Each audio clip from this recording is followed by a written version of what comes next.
Everyone sees the Instagram version of South Florida, the beaches, the sunshine, the waterfront homes, the no state income tax lifestyle. And yes, that part is real. But moving to South Florida in 2026 isn't the same as it was 5 years ago, or even 3.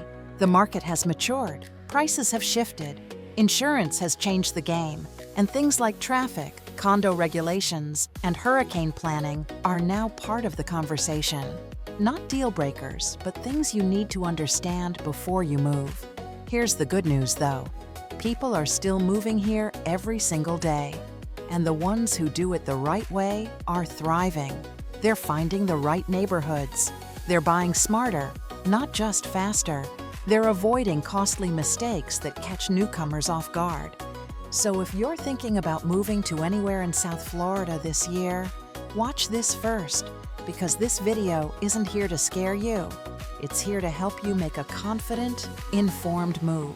One that protects your money, your lifestyle, and your peace of mind, and helps you decide if South Florida is the right place for your next chapter. This video is for you if you're seriously considering South Florida, not just dreaming about it.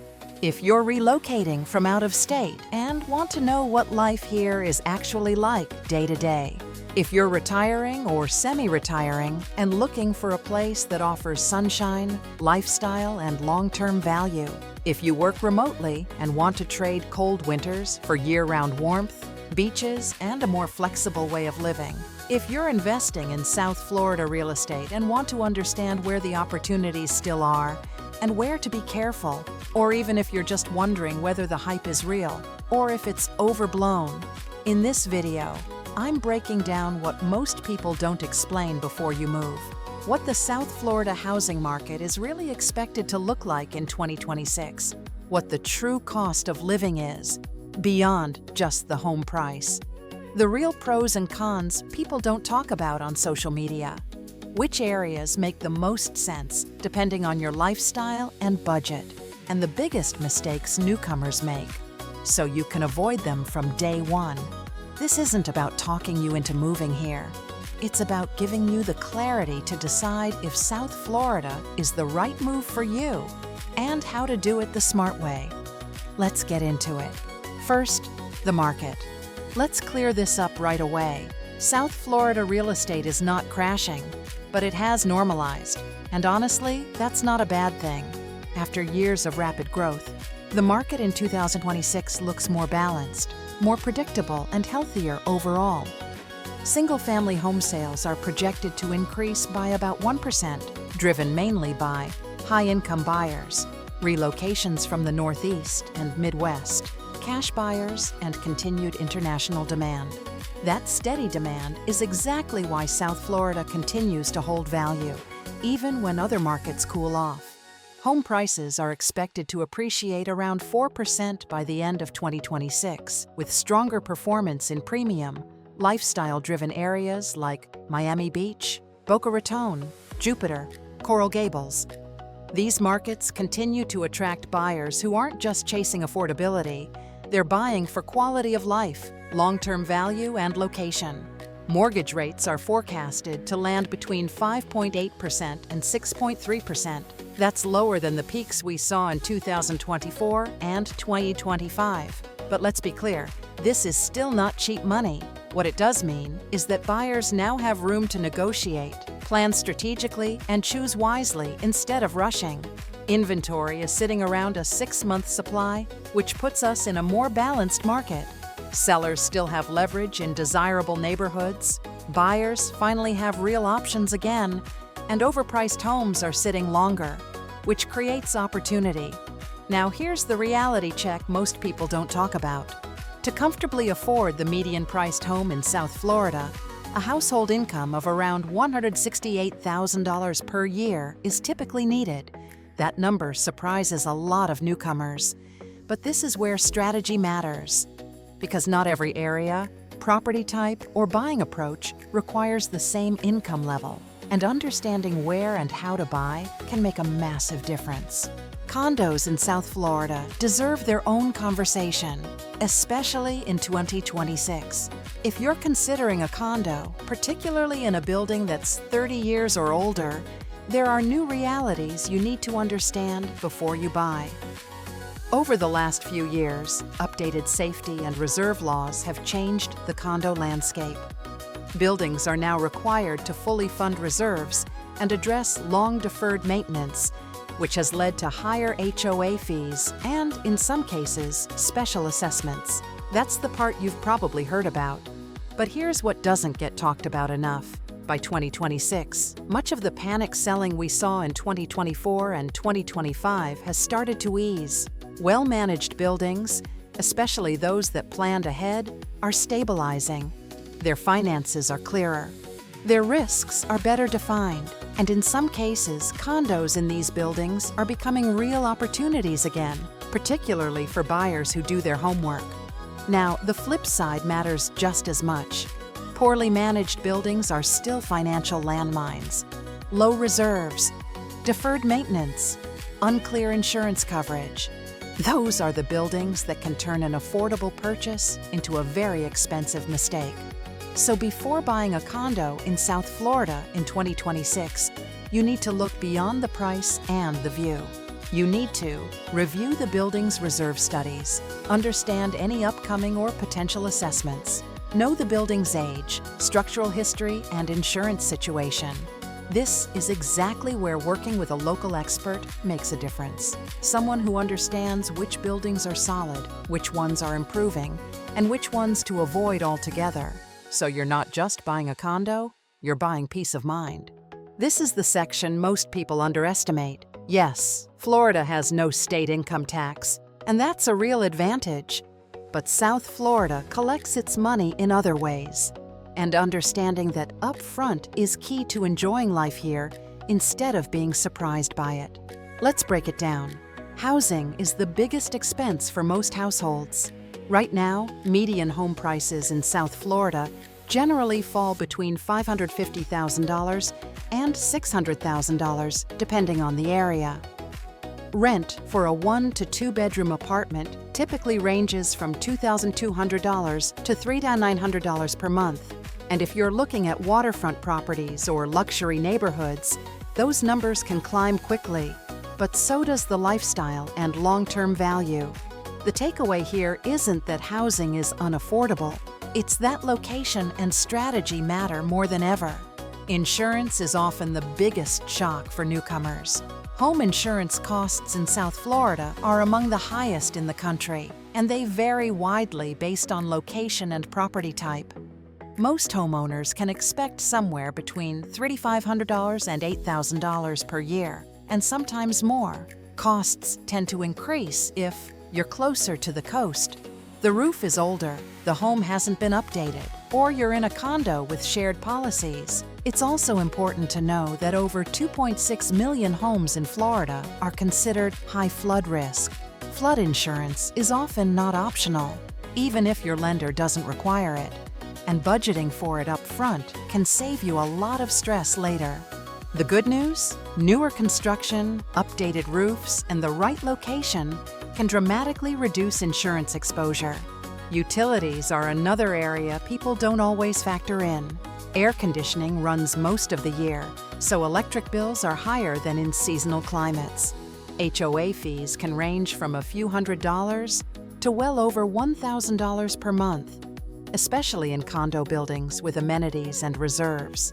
Tolls are common and can add up fast if you commute regularly, and groceries and dining tend to cost more the closer you are to the coast and urban centers. So yes, South Florida isn't cheap, but it's not expensive for no reason.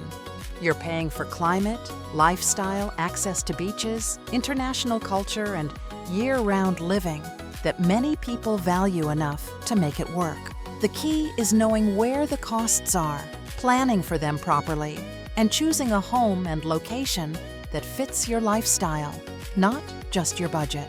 This is where things get strategic, because South Florida isn't one market.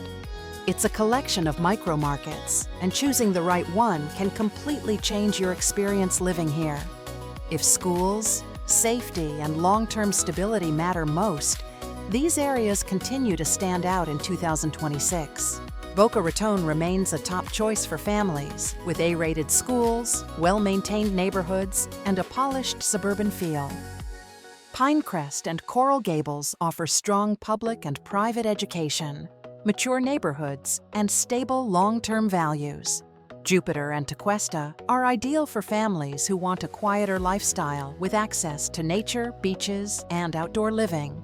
Miramar and Pembroke Pines are two of the most overlooked family-friendly areas in South Florida, and that's changing. These cities offer strong school systems, newer housing compared to coastal areas, well-planned communities and parks, more space for the money.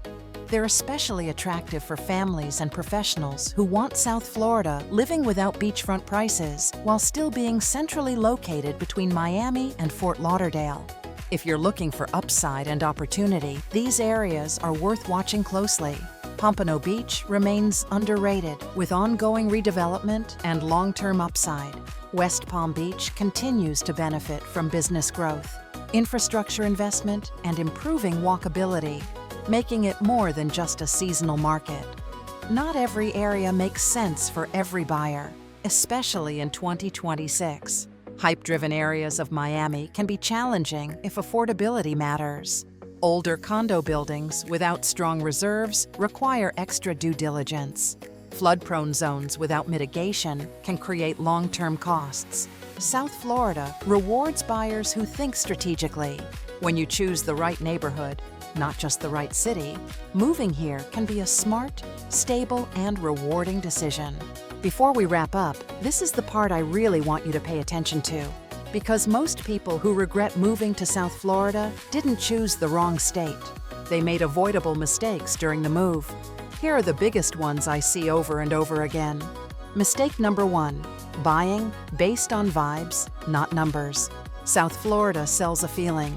You see palm trees, waterfront views, bright condos, cafes, boats, and emotionally, you're already sold. But real estate here is not forgiving if the numbers don't work. I've seen people buy a condo they fell in love with, a home that stretched their budget, a neighborhood they barely researched, and 6 months later, reality hits. Insurance is double what they expected. HOA fees increase, maintenance costs pile up. South Florida is amazing when the math supports the lifestyle. If the numbers don't make sense on paper, the sunshine won't fix it. Mistake number 2, ignoring insurance until closing week. This one is huge. Many buyers assume insurance is just another checkbox until they get quotes days before closing. In South Florida, insurance can kill a deal, delay a closing, or completely change affordability. Common surprises include roof age disqualifying coverage, coastal location doubling premiums, condo buildings with inadequate master policies. Insurance is not an afterthought here. It's a first conversation. If you don't plan for it early, you'll feel blindsided late. Mistake number 3, underestimating HOA fees and assessments. HOA fees in South Florida are not just for landscaping. They often cover insurance, structural reserves, amenities, maintenance, security. What looks like a reasonable HOA today can change quickly. Especially in older condo buildings, owners may face special assessments, sudden fee increases, mandatory reserve funding. I've seen buyers focus on purchase price and ignore the monthly HOA, only to realize later it costs as much as a second mortgage. Always understand current HOA fees, financial reserves, upcoming repairs, or assessments. Mistake number 4, not understanding flood zones. Flood zones are not just coastal.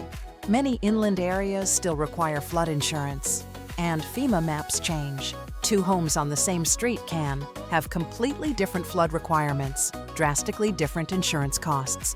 This affects monthly expenses, resale value, long-term risk. Flood zones don't mean don't buy. They mean buy informed. Mistake number 5, choosing the wrong neighborhood for your lifestyle. This might be the most common mistake of all. People move here thinking, Miami is walkable everywhere. Beach life equals quiet living. Suburbs are boring. Downtown equals convenience, but South Florida neighborhoods are extremely different from one another. Ask yourself, do I want nightlife or quiet? Am I commuting daily? Do schools matter? Do I want walkability or space? Am I here full-time or seasonal? Choosing the wrong neighborhood doesn't mean the city failed you. It means the fit wasn't right. Mistake number 6, not renting. First, this is controversial but important. If you're new to South Florida, renting for 6 to 12 months can be one of the smartest moves. It allows you to learn traffic patterns, experience hurricane season, understand neighborhoods, see real utility and insurance costs. Buying immediately works for some people, but renting first saves many others from expensive mistakes. Mistake number 7, expecting South Florida to be easy mode. South Florida is rewarding, but it's not passive. You have to plan financially, stay informed, maintain property, adapt to weather and seasonality. If you do that, it can be an incredible place to live. If you don't, it can feel overwhelming fast. South Florida rewards people who plan, not people who rush. Before we wrap this up, there's one more important thing to talk about. South Florida isn't for everyone, and that's okay. But for the right people, it can be an incredible place to live in 2026. South Florida tends to work best for people who value lifestyle as much as finances. If you're someone who prioritizes sunshine, outdoor living, and year-round warmth, enjoys being near the water, nature, and cultural diversity, is comfortable planning ahead instead of winging it, understands that quality of life sometimes comes with higher upfront costs, then South Florida can absolutely make sense. It's also a strong fit if you work remotely or have flexible hours, are relocating from higher tax or colder states, are retiring or semi-retiring, and want an active lifestyle, want access to international airports, healthcare, and amenities. Where people struggle is when they move here expecting cheap Florida, a set-it-and-forget-it cost of living, or a market where you can buy blindly and figure it out later. That version of South Florida doesn't really exist anymore, but the modern version, the one that's planned, intentional, and lifestyle-driven, is thriving. When people choose the right neighborhood, the right property type, and the right timing, South Florida isn't just a place to live. It becomes a long-term lifestyle decision that supports how they want to work, live, and spend their time. And that's why people continue to move here, even with the costs, the planning, and the trade-offs. So here's the honest takeaway. Moving to South Florida in 2026 can absolutely be the right decision. The lifestyle is real, the opportunities are real, and the long-term value is real. But so are the costs, so are the risks, and so are the trade-offs. This isn't a market where you follow trends or hype. It's a market where strategy matters. If you're planning a move, don't just focus on price photos or what looks good online. Focus on the numbers, neighborhood fit, long-term sustainability. Because the right move isn't just about where you buy, it's about how well that decision supports your life over time. If you're considering a move and want clarity, start by educating yourself and asking the right questions early. And when you're ready, talk to a local expert who understands insurance realities, flood zones, HOA structures, and South Florida's micro-markets. That knowledge can make the difference between a stressful move and a confident one. If this video helped you, hit like. Subscribe for more South Florida real estate insights, and I'll see you in the next one.